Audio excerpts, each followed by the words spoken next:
my dad being the dog. And that really rings true with me. Before I even knew she was going to say that, I thought about all the things that he loved. And things don't make a person, we know that. He was much more than the things that he loved, but he was so excited about the things that he loved. And he really wanted to share the things that he loved. And so one night I was feeling kind of melancholy about a week ago. And I felt, well, let me share the things that he loved. And a lot of us know he loved the comic books and he loved the music and everything. And he also loved a good jazz ballad. And one of the songs he loved to play as a jazz ballad was My Favorite Things from The Sound of Music. So I'm going to mess this up totally, but I created a song about his favorite things to the tune of My Favorite Things. And I'm going to try to sing it as a jazz ballad. And I'm a little nervous. Eggs Benedict, scallops, and mussels with shallots, pasta with squid ink and funky jazz ballads, hard-boiled detectives, Jane Austen's writings. These were a few of his favorite things. College ball gardening and pounding a nail, ducks a la Disney, a pint of nice ale, Bach, Brahms, Beethoven, when old Blue Eyes sings. These were a few of his favorite things. When the dog bites, when the bee stings, when we're missing Dad, we'll simply remember his favorite things, and then we won't feel so bad.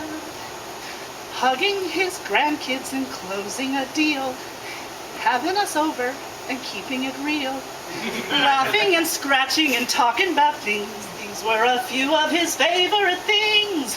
When the dog bites, when the bee stings, when we're missing Dad, we'll simply remember his favorite things, and then we won't feel so bad.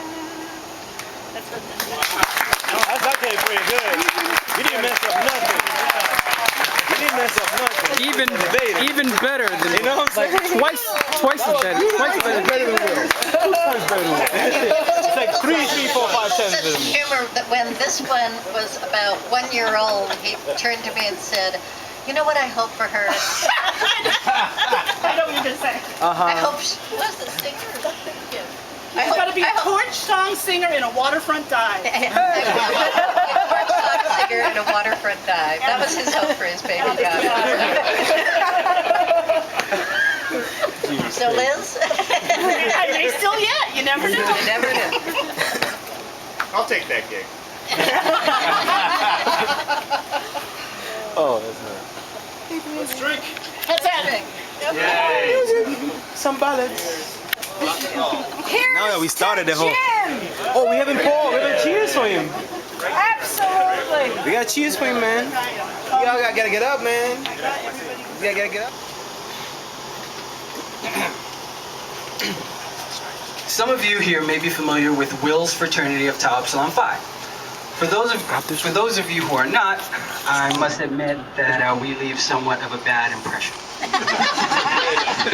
Many of our members have been regular attendees of what we call the Bagby BBQ, and you may have noticed us from time to time, or all the time, being a little loud, somewhat drunk, and mostly obnoxious. We descend in droves like locusts, devouring everything in sight, swilling beer by the keg, and inevitably leaving a trail of debris behind us, not unlike that of the wake of a cyclone.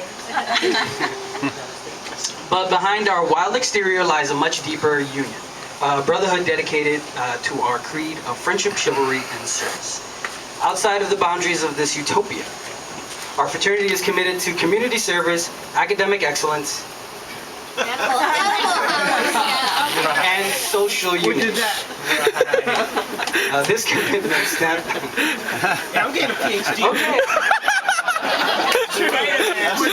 This commitment stems from one simple principle. In Tau Epsilon Phi, we believe that the measure of a man lies not in his wealth or fame, but in his determination to serve their fellow man and leave the world a better place for everyone else.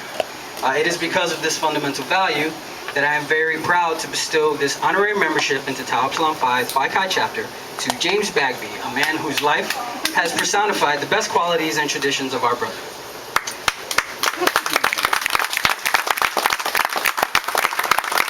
Now, James, known to our brothers as Big Jim, was not big in the sense of the size of his body, but in the size of his heart. And to every one of us, he showed friendship and chivalry, accepting our brotherhood and our wives and our children and our friends and our friends' friends into his home without thought to our background. It didn't matter to Big Jim what race or religion or class you were, but only the quality of your humanity. To all of us, he showed decency, dignity, respect, humility, humor, and patience, a characteristic very vital in dealing with times. Every year he welcomed us into his home like another member of the family, never asking for contributions, refusing those that were offered. To all, he shared his stories, his jokes, his love, and all he ever asked of us was to make sure we closed the gate behind us when we left. After we were asleep, mind you.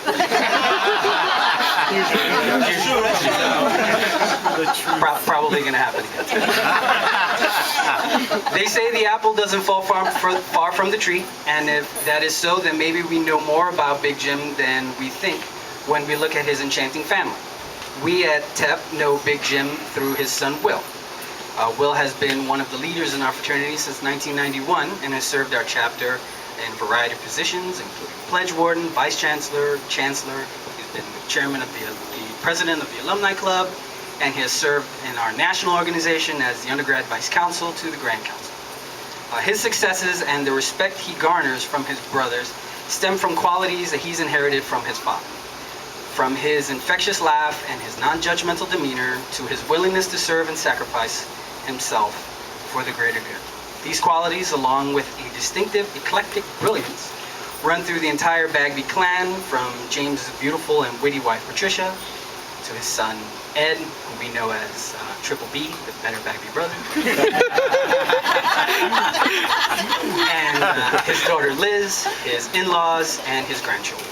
All of them and us are proof that Big Jim continues to live, and the fact that we're all here, not in sorrow but in celebration, is a living testament to a man who has fulfilled the TEP creed by leaving the world more joyous and hopeful and amazing than when he first came into it.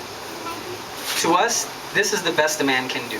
This honorary membership is but a small token of appreciation for a man who has given us so much.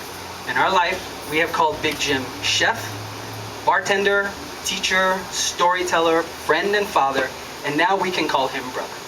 And so, on behalf of the Phi Chi chapter of Tau Epsilon Phi and the Phi Chi chapter Alumni Club of New York, it is my distinct honor and great pleasure to proclaim Mr. James Big Jim Bagby with full fraternal love as an honorary brother of the Phi Chi chapter of Tau Epsilon. There you go. And here is his shield. So when we hazing him? Come on, we need hazing! We don't We don't do that! Hold on, show the camera, show the camera. There's no hazing. So, in honor of Big Jim, can we get just a little subdued chant? Little one? Let's do it. All right, let's bother the neighbors. All right. Let's do it. I can't do it on this too loud. All right. Fire! Fire! Fire! Thank you.